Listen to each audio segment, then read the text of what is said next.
พี่น้องเราในบุญนี้นะครับ หลวงตาจะกลับแล้วเนาะ หลวงตาเพิ่งจะได้เดินทาง บุญหอดยอดเกลแล้วยังได้มาเห็นได้ยินข่าวแต่ว่าอยู่วัดน้ำบ่อพระอินทร์บ่ จะนกเบิ่ง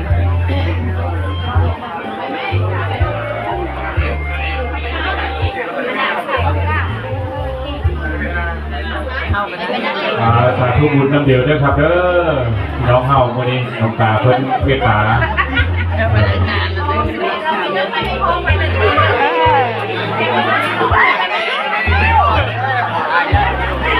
เฮ้โอ้น้ำมีดเนาะเพิ่นกับเพิ่นได้กับเพิ่นเพิ่น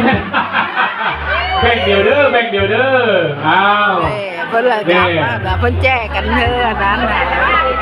ะ ลบทางไปเด้อดูหลานเด้อ เป็นบุญ สาธุสาธุสาธุนำพี่น้องเฮาเด้อเป็นบุญเป็นกุศลนะครับที่เพิ่น โอ้ยเห็นอ่ะ มาหยิบเพิ่นมาหยิบปลาเฮา